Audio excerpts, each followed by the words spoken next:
Welcome to Diary of an Empath. I am so excited to have my next guest today. But first, I just want to thank all of my listeners and everyone who subscribed to the last podcast. Thank you from the bottom of my heart. I read all the reviews and I'm just so thankful for all of you to be with me on this journey today. So today, I just want to jump right in. My guest today has been in the modeling and the fitness industry for over 20 years. She's no stranger to the ins and the outs of the modeling and the fitness industry, both in front of the camera and behind the scenes. She's been on the front of magazine covers. She's earned her pro card in the bodybuilding industry in 2012, and she has nearly 10 million followers on her social media platforms. So please welcome my guest today, Gia Macool. Gia, thank you so much for joining me on this show today. Certainly a pleasure. Thank you, Chris. I'm so excited to have Gia on the show because she has such an amazing array of experience and things that she's done in the industry. So tell me a little bit about your upbringing and how did you get involved in the modeling and the fitness industry? So it's a funny story. I don't tell a lot of people about my past. I guess a lot of people think that I just stumbled into it or it happened overnight. But one of my very first jobs was age 10. And I know what you're thinking. Mm. How is that even legal? Mm-hmm. But thankfully, I had great parents who encouraged hard work.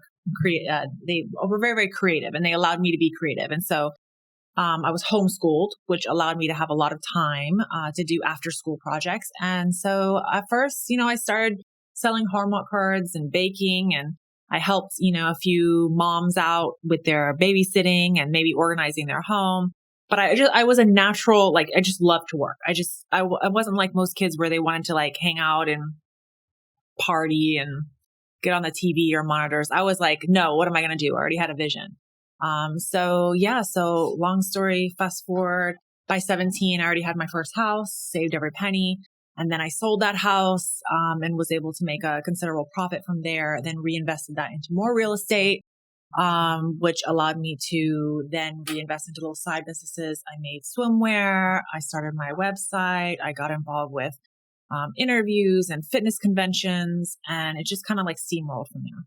Yeah, because I remember you used to do the bikinis for the IFBB and for the NPC. And I remember just kind of always being intrigued, man, this girl does a little bit of everything. Yeah. And I know there's that saying that you're supposed to have balance, right? You hear that a lot. Yeah, balance is the struggle.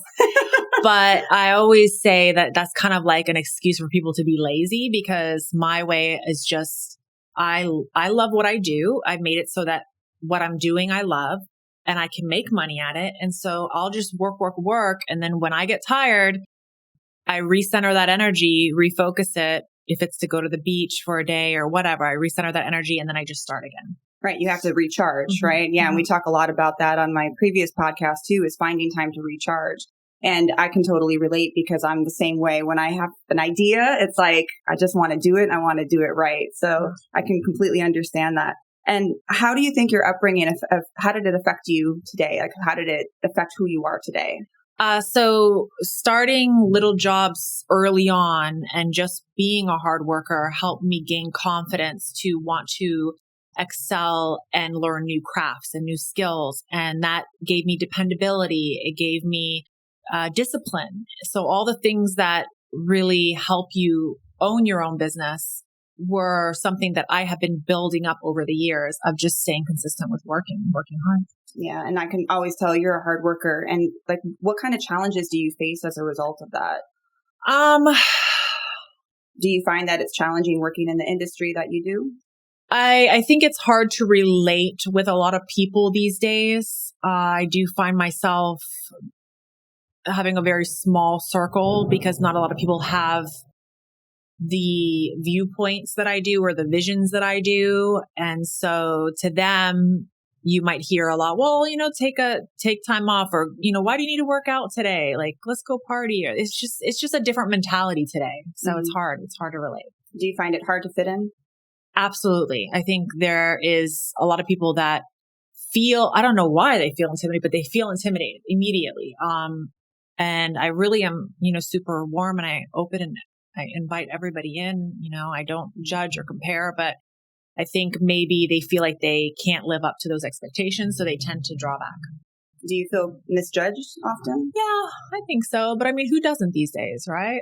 Yeah. And I think I can relate because I've been in situations where I just have always felt misunderstood, Yeah. And like people just don't understand me at my core. And it's like, well, no, I need to do this and I need to have this kind of work ethic because I have a goal. And, I found I started aligning myself more with people that were on that same path.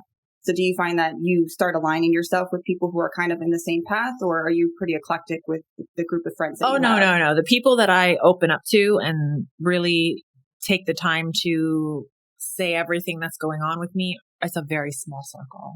Mm-hmm. Is it hard working in the industry that you work in? Absolutely. I don't know anybody that doesn't feel that way. It's everyone sees it from the outside. They see it like very glamorous. They have no idea that the amount of work that goes into it. Mm-hmm. But do you like what you do? Absolutely. I mean, I have gone to the point where I'm independent with it. Mm-hmm. I'm not on anyone else's wants or 9 to 5. needs. So I call the shots, which is the way it should be. When you're independent with your craft, love it. You don't need to, put up with any of that. Boss bitch. And for the record, we do cuss on this show. So if you got the little babies in the background, turn the music down because she is a boss bitch. And we were going to say that. Who would you say that you compare yourself to, if anyone? I have never, ever had that typical motivation or person. I've never really had that. I never did. I always believed that you have to compete with you. And maybe that's because I was homeschooled. I never had to compare myself to anybody growing up. Mm-hmm. It wasn't like being in a class where you have people that are excelling over you and you're kind of comparing. I never had that. It was the curriculum. You had to do it. You had to bring in a certain grade. It was you against you. Mm-hmm. Yeah. So you've always had to do it by yourself. Yeah. And I feel like that just like drives you even more when you have to do it completely on your own and not depend on anyone else. Because I know for me, I've always had to do things on my own. And if I don't do it on my own, there's no one that's going to be there to help me. And that's all. I don't know if that's like a form of self-abuse, but at the same time, it's what drives me because it's like, well, if I don't do this, no one's going to help me. So I either fail or I win. And if I have to choose between one of the two, well, I'm definitely not going to fail. It's just not in my DNA. And I feel like you're the same way. And if you fail, it doesn't matter. Mm-hmm. All that matters is that you don't quit. Right. Because there's not anybody there, oh, you fail or laughing. No, it's you against you. Have you ever felt like quitting? Have you ever felt like at any point in your career, like, you know what? I don't want to do this no more. This is just not for me. Has there ever been a time that I think if it ever gets to that point, I'll find something else to do because I'm a firm believer. If you're not happy where you are, either don't complain or get the fuck out. You're tough, but I feel like in this industry, you have to have a tough mentality. Mm-hmm. It's like, we've talked about this before. Like it's either they're going to eat you up and spit you out and you're either going to survive or you're not. I feel like you have to have tough skin. Yeah. For you, I think to go through this industry and still be doing this, for as long as you've done it. And you're not only that, but you're even more successful now than you ever have been. And I started to notice a shift within even your platform because I've been following you for years. And I've just noticed the shift over the years of how your platform has even been more catering to women and more catering to just like, hey, be your authentic self. What caused that shift? And was there a shift? So I've always wanted to help both male and female. I wanted to be on both of the demographics, always from day one. I never believed to be on one or the other. And I always stay away from people who tend to classify or only, are on one side of the spectrum.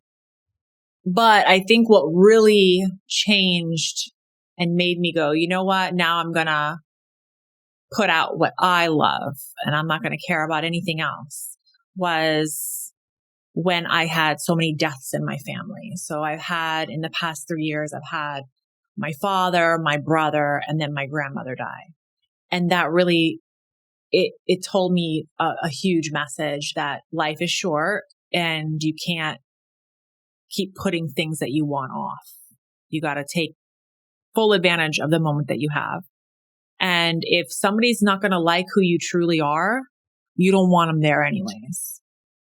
So that's what caused me to really just go full force. That's powerful. And, sometimes it's like life throws shit at you, and it's just like an eye opening. Almost like for me, like when I went through my spiritual awakening, it was like a light bulb moment went off. Like, what the fuck are you doing with your life? Like I want to just be my full and authentic self. Exactly. And it's like, if anyone else just doesn't align with that, or if they don't understand, fuck it. They're just not meant for me, or this is just not meant for my path or my purpose. So it kind of sounds like,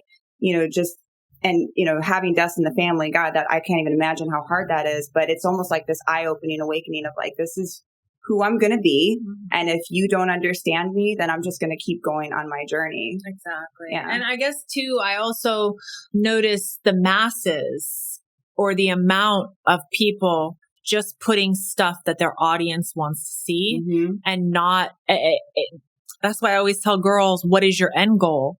Because if all you're doing is trying to make everyone else happy and just throwing content into the wind and not building the relationships that truly social media was meant and created for, then you're becoming the product. You're not a brand, you're becoming their product. Absolutely. Oh, that's a good point. It gives me chills because it's, I think so many women, not just men, and I would say it's women too, men and women. I don't want to just categorize just women, but I would say so many of us feel what's the word I'm looking for? We feel this need to post things that other people want to see. We feel this need to, okay, I have to look like her, or I have to be like this Instagram model. I have to get this many likes. Okay, if I posted this and I didn't get this many likes, I'm going to take it down. And I noticed recently you started taking off the likes so that way people can't see the amount of likes you're getting. Exactly. And I saw you do that. I'm like, that's a really good idea. I'm going to do that too. It's a game changer. It's a game changer. And so tell me why you did that. Just for that exact reason. I'm tired of if people understand that what they're putting out there is not really what they want in the end, they would stop doing it already. But they don't have that knowledge. So even when I see a girl who's maybe on a path that I know that she doesn't want, I don't ever judge. I try to help. I'm not going to unfollow her. Maybe I'll, if she comes to me for advice, I'll give her advice. But I understand that sometimes it's a lack of experience or a lack of knowledge, and doesn't mean that they're lost. It means that they can learn in time, but they have to have that mindset and they have to be ready. So. Yeah, I think with social media, there's been such a big shift. It's like everything is instant gratification. We don't like that. We go to the next one. Same with dating. Now, we don't like him. We don't like her.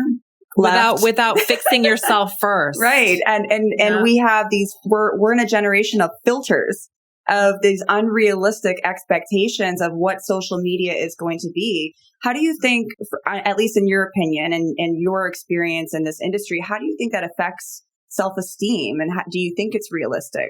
It's all around self-esteem. It's all around it. So the more insecure you are, the more you're going to feel the need to either buy validation or get validation. So it's all based around that. And it's sad because some of the most beautiful girls are the ones who are getting in this trap and not realizing their worth. It is a trap. It's a social media trap, right? We are in this generation of likes and, desires of, let me have a 6-pack and let me look like this, when I think a lot of people don't realize, well, when you see these pictures on Instagram, first of all, you don't know what they did to look like that for that photo shoot. You don't know, well, let's just say it. You don't know what drugs they're taking, because the reality in this industry is that there's all types of performance enhancing drugs that nobody likes to talk about, but it's like the elephant in the room, right? Nobody likes to say it. So you don't know what they're taking, or, do they have genetics of the gods? Maybe they do. Maybe they don't. Have they have kids? Maybe they haven't had kids. There's so many factors that go into this. And we see like these picture perfect women, which, listen, God bless you. If you look a certain way, I am all about doing whatever you want to do to look the way you want to look, and more power to you. But we're just in this generation of these likes and these filters that when you have these women at home, and I say women because that's the majority of what we're kind of talking about right now, it's almost unrealistic. I remember when I used to compete, way back in the day, and, just wanting to compete at first because I wanted a challenge. I was in the Marine Corps. I got out. I'm like, I want to do something different. And I remember looking at these women saying, why don't I look like that? I'm working hard. Do you ever find that women come to you? Because I know you've had experience in the NPC and IFBB. Do you ever have women coming to you? And when they do, what's your advice to them? So yes, all the time. And I always help them. I always tell them the truth. I'm always real with them. And whatever I can do to help them, if it's to get them on a diet, if it's to train them, I've even gone and trained them. But I always tell them what it takes to get to that look. But I think I want to touch on the fact that everyone wants to base success around appearance, and that couldn't be further from the truth. I've seen people who are killing it in the game, and it's because of their heads and their ability to build relationships and their ability to understand what it takes to have a business. And I want girls to understand that if they want to be successful creating financial freedom online, they have to start treating this as a business and stop treating this as a pageant, a beauty pageant. Ooh, that was like goosies. So when they can do that, that's when they're going to see everything that they've ever wanted come to life. Preach. Yes. I love how you said that because, treat it as a business. Do not treat it as a pageant. Can we make that into a meme? I think we need to make this into a meme. Treat it like a business. Don't treat it like a pageant. That's so real because I noticed like the shift even with my business, when I'm going from just, let me just make it social media. So when you're focusing on a business, you're thinking of strategies, marketing. What do I need to do to, stay current? What does my audience want to see? And this whole mindset that I'm now experiencing, it's like mind blown. And people don't realize how much work goes into this. And I know you do so much of your own editing. You do so much of your whole behind the scenes. People don't realize that. Right. Yeah. So tell me about that. What kind of work does it take to do behind the scenes? So you have to know, as the owner of the business or any business, you have to know all elements of the business. Because even if you hire employees, if something happens and they're not available or they can no longer be there, you're stuck. So you need to know all elements of it. So I'm doing everything. I know how to shoot it, edit it, everything from step to finish. I'm doing it. And that is, I think every person who wants to build an online business needs to do that, So I want to touch on, I don't want to lose my train of thought, but yes, I just think that women need to start looking, or women or men, if they want to have financial freedom, start treating everything they do as a business and not as a social event. So, as social media was created for us to be able to do what businesses take decades to do and get it in 4 months. It's all based around building relationships. So you have to look at it like this. What people get caught up in the likes and followers is they're so hung up on that's all that matters in my business that they end up getting the wrong kind of followers that really will not buy anything from them. They're only there for one reason. So that's why if you're going to do it, start putting out what you want and the kind of business that you're trying to bring, which is financial freedom, not a bunch of guys looking for tits and ass, because that's sex. That's what happens if you're going to put that kind of content out there. Absolutely. And do you find that it's changed? Like, do you find that Instagram has changed or that social media? Because I know there's dark sides to it. Yeah. It's not all fluffy and butterflies. Let me just post a post and have everybody like it and I'm good to go. People think that it's really easy. So I started before social media. Before that even was a thing. I did the old school. I was in agencies and I actually had to be there in appearances and whatnot. Now I've seen the whole transformation. I know when it was at the high point, and definitely I can say without a doubt that social media is declining. 100%, because in order to control the quality of the content now, it's something that is out of the app makers or the creators. It's out of their hands. They can't control the dark, evil side to it that's happening now. The bots, the groups, which I can get into long conversations. Now they have these groups where they congregate in these apps and they go in and they'll like each other and comment each other. And how genuine is that? Really? I want to know the dark side. What's the dark side? So there is a lot of bots, a lot of scammers, a lot of people who will understand the algorithm. They understand that Instagram is not run by any one person, first of all. There's no one person going in there and checking to see when there's a report. There's an actual system, a brain. The algorithm is a brain. Okay. So if they get several reports within a certain amount of time that someone posts, the algorithm will pick up on that and take your page down or report you. So a lot of these trolls is a word for them. Mm-hmm. There's so many words for them. Hackers is another word for them. They understand how to break through that algorithm and how to attack, cyber harass, especially targeted people that have high numbers or people that are verified pages. And they actually find fun about this. They'll do it to it's very big in politics. It's big in actors. Like anybody who's anybody gets it done to them. A lot of times you have to hire teams. So I have a team that handles mine. I know a lot of people, they hire actual teams to protect them against this. That's crazy. I had never even heard of anything like that or knew mm-hmm. that existed, but I'm not surprised. Yeah. I'm not surprised. We live in this generation now of everything is digital. Everything you do is digital. Everything is going to be documented in like this brain of what we call the internet. So you can't do anything nowadays without it being online. And if anybody thinks that they can put images out there and they're protected, they're fooling themselves, because everything these days is stolen and used against you. My team takes down sometimes 35 or more fake websites in my name, fake people pretending to be me, scamming.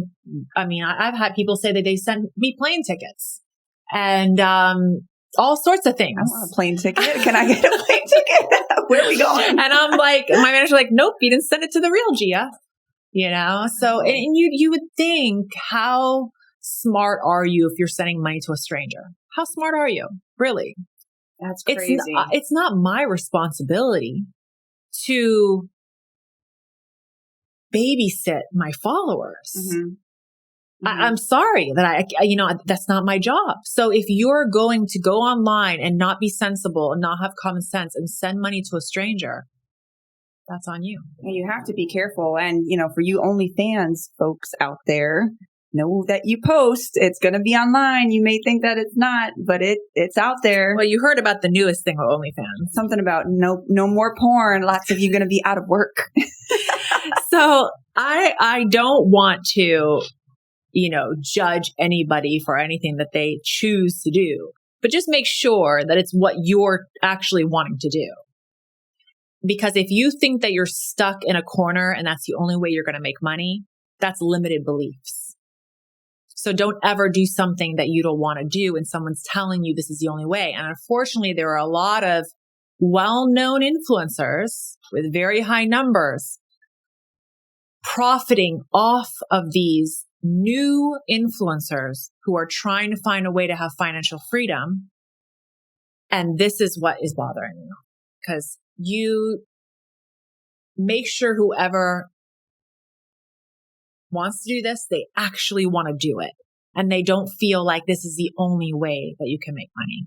Right. And I think too, and let's clarify, we're very sex positive on this show, and we, there's no judgment for anyone who wants to do it. But if you're feeling pressure to do something, right, that's, I think, where we have to figure out and draw the line. Like, okay, do you really want to do this? Because a lot of people, when they're doing stuff like this, they don't think about the long-term repercussions, or they don't understand that, hey, this this photo or this video that you're putting out online can come around later, so you just have to really make sure that this is what you really want to do. And you're right. If you're feeling pressured too, you really have to give it second thought.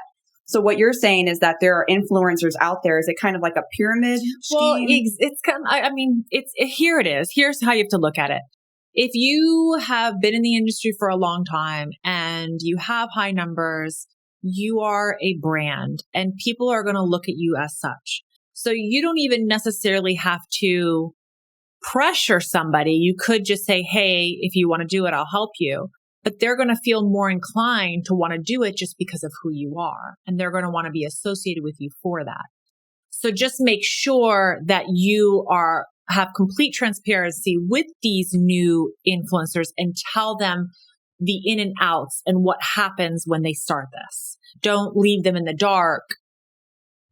And then they have to find out on their own. Right. Because it's not just all not rainbows fair. And butterflies. Exactly. And there's a dark side to this industry. And, I know from when I met you a while back, we had that conversation about, the ins and the outs and, hey, everything is not always what you see. And you kind of got to know the other side to this. If this is, because I remember when I wanted to get involved in competing, and I was asking you for advice, that was kind of like, well, you just got to know that there's two sides to it. It's not always going to be just what you think you see, because a lot of times it's glamorized, and we see Instagram and it's like this saturation of models now. It's saturation of fitness models, saturation of just, you want to see some ass, well, you go on this page and you're going to see it. The society is turned into one big porn. Mm-hmm. Like everything I see, not even talking about OnlyFans. I'm just talking in general. It's kind of like there's the dancers and then there's the ones throwing the money, and it's this two thing going on. And I applaud anybody who can go, you know what? No, I'm stepping out of that. I'm here strictly to help people and show my passions. And if it only helps one person and one person alone, that's all that matters, Mm-hmm. And what would you say is your biggest lesson that you've learned, or even your biggest life lesson that you've learned? I would say to stop putting people on pedestals and stop trying to see people in their highest form or what they have potential to be. Start seeing people for who they are and don't have expectations. I have a real tendency to always see people in their highest self. Even if they're not there at the moment, I can see their potential. So I open up my arms, and then I always end up getting disappointed because I have all these expectations. So don't have expectations. That's really powerful, because that just speaks to what an empath is. Because so oftentimes as empaths, we always want to see the good in everybody. And it's not to say we're naive, because we're not naive, because we can pick up on people lying like flies on shit. If you are lying to us, I don't know why I hate that saying so much. I don't know why. We just know when people are lying. Okay, we'll leave it at that. But, it's like our biggest superpower, and it's almost like our worst trait. If someone had to ask me, what's your best and your worst trait, I would say the same thing. It's the fact that I always want to see the good in people. And the downside in that is that we put people on this pedestal and we kind of look at them in this idealistic view of who we think they are, who we want them to be, or what we will hope they become. And when they don't meet those expectations, it can be disappointing. It can be devastating. It can be hurtful. And sometimes we have to remember that people will show us exactly who they are. And we have to see things we have to see people for who they are in that moment, not who we want them to be. Right. Who they are right there. And that's a hard lesson that I know I've had to learn, because I always want to see the good in people. But on the flip side, it's almost one of your biggest superpowers, because no matter what, you want to see the good in everybody. You just have to hope that that person is genuine. But, the good thing is, though, we can sniff them out like dogs, and we I'm getting better. We know. And I can imagine in this industry, you probably have met some people that don't have the best intentions. Well, the only times I've ever been disappointed in this industry was because I had expectations from people who I just, and it happens all the time. You see them on the media and then you meet them and you're like, this is not the same person that I thought that they were going to be, So you just kind of have this view of who you hope they be. And, yeah. Well, Dwayne Johnson, if you're listening, please, if I ever meet you, boo, just please be the same. Because that's my future husband, whether he knows it or not. I just want to say that. What can you do today that you were not capable of doing a year ago? Oh, so much. I had the capability all along, but I had limited beliefs. I allowed people, and sometimes the closest people to you can be your family. Mm-hmm. I listened to what they had to say.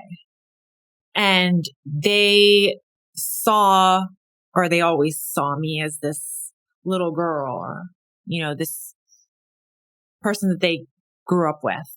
So they gave me a lot of like, come on, be realistic. You hear that a lot. Mm-hmm. Have realistic expectations. Don't let anyone ever tell you that, because those who dream, those who have visions are the ones that have brought the best things to this world.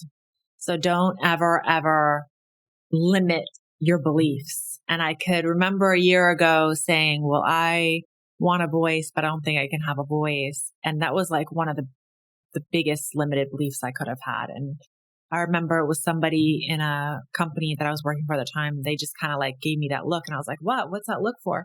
And they're like, it's a limited belief. You can have whatever you want.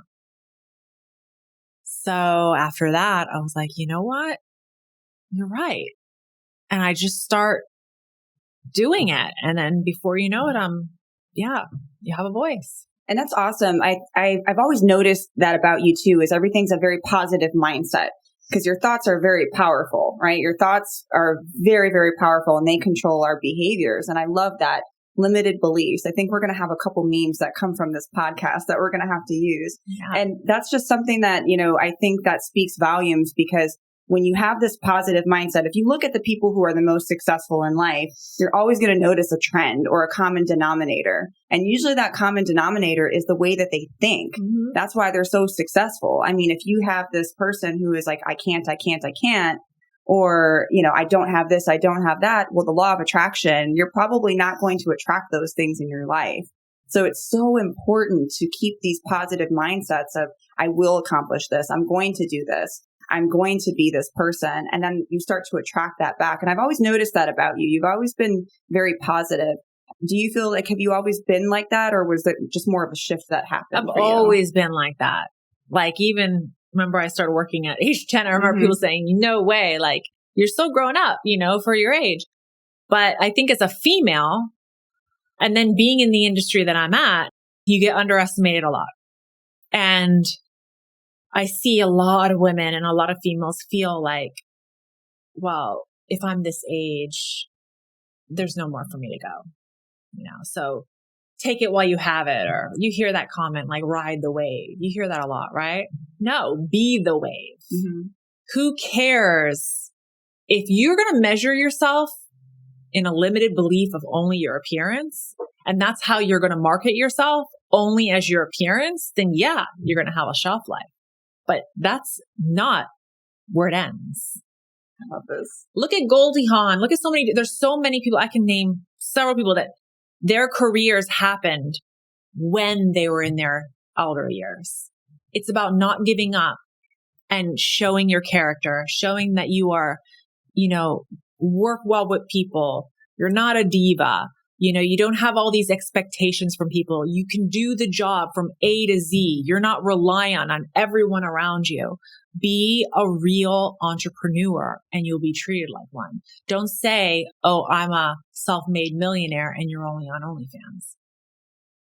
And so character, right? Exactly. Character speaks volumes, and your character will give you your reputation. Exactly. And, I know that, we've all heard of people who are known for their character or their diva mentality, and no one wants to work with them, because your reputation is everything. Because especially as an entrepreneur, if you have poor customer service, if you have bad people skills, no one's going to want to work with you. No one's going to come back. Yeah. So it sounds like from what I'm hearing, character for you is really important and is part of what drives you as an entrepreneur. I mean, I've heard so many people go, well, because of the pandemic, I've had to do my own makeup and I've had to do my own hair. And I hear this like amongst models, this conversation, and I turn around and I'm in the back of my mind, I'm going, I've been doing my own hair and my own makeup from day one. Like, when did I ever hire anybody for any of that stuff? I always used to watch her makeup tutorials. I would see, listen, for all those who have not followed Gia, go follow Gia Macool.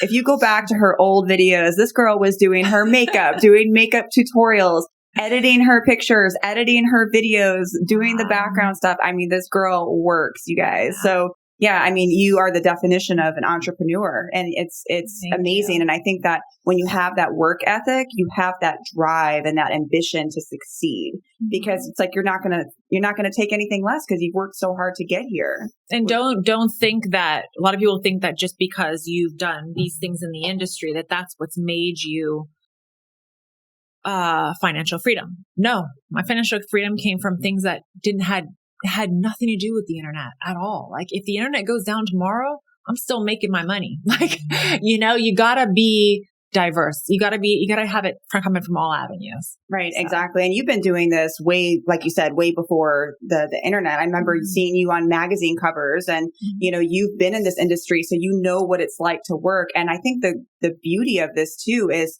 like the transformations and the adaptability that you've had to adapt to every single situation. Okay. You mean the magazine covers before they start charging magazine covers?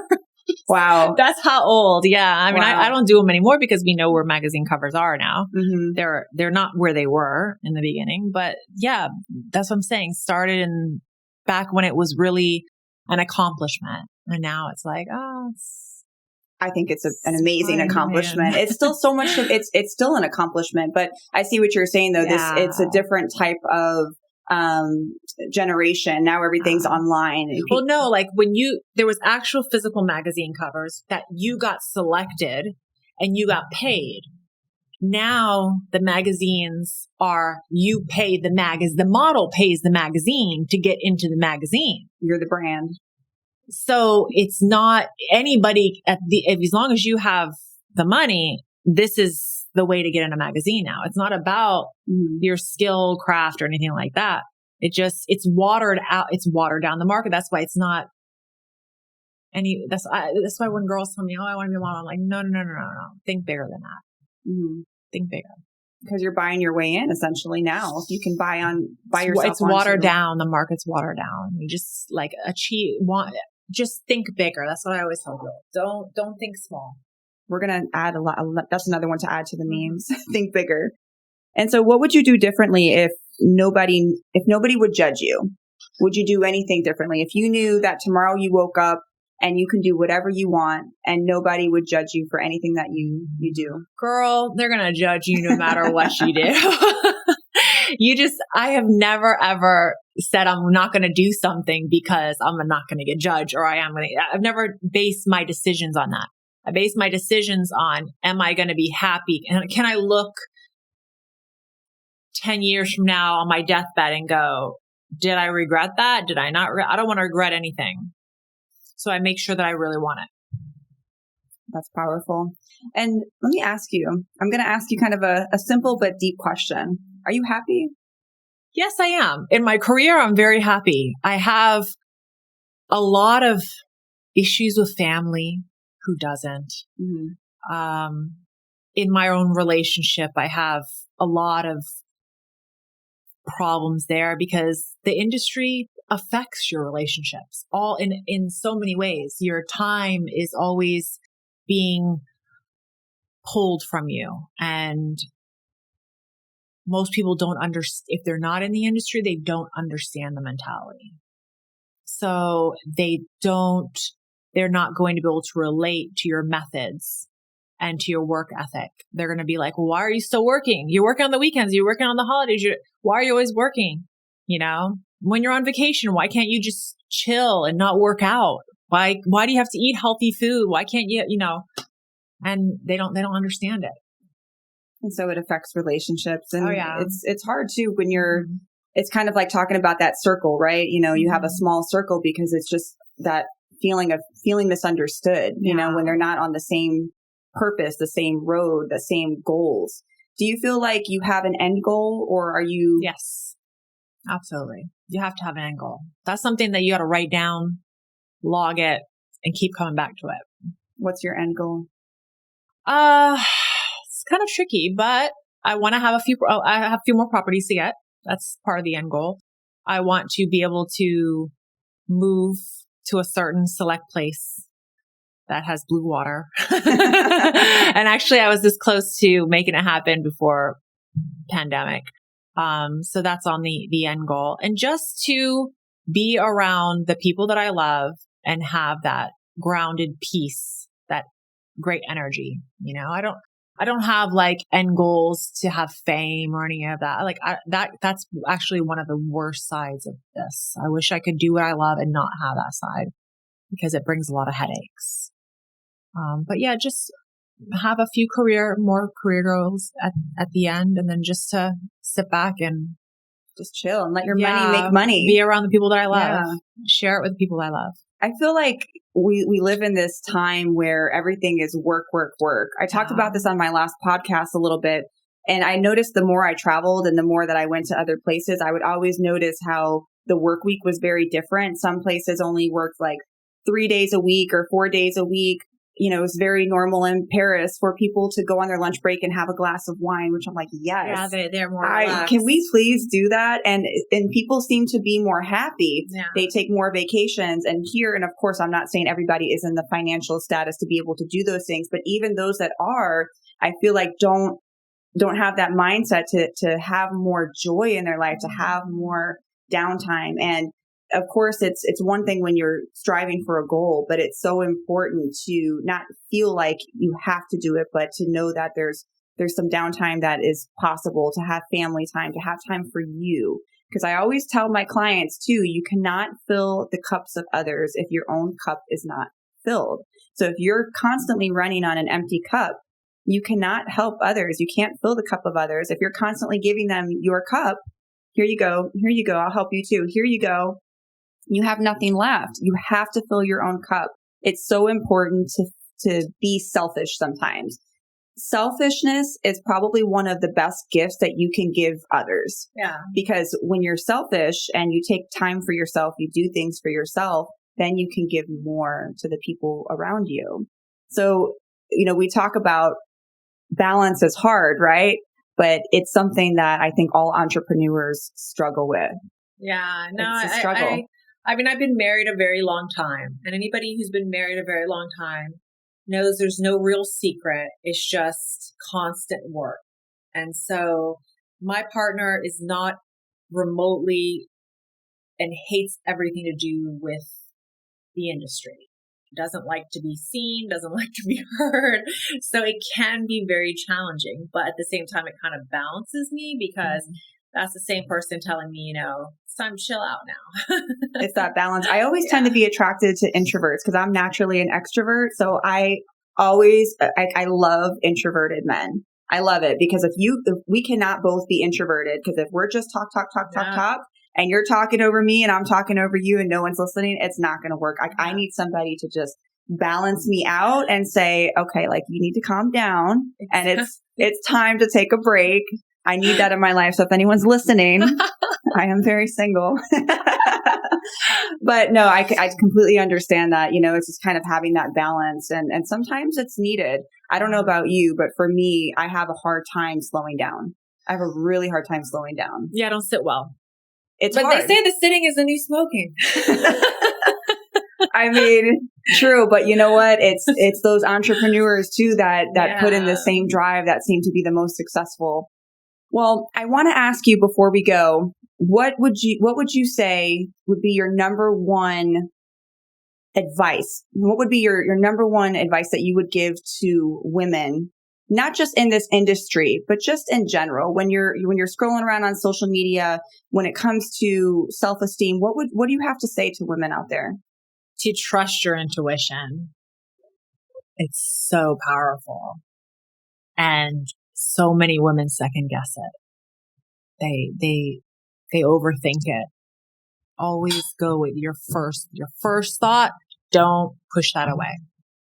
That's powerful. Thank you. Well, thank you everyone for tuning in today. And I can't wait to see you guys next time on Diary of an Empath.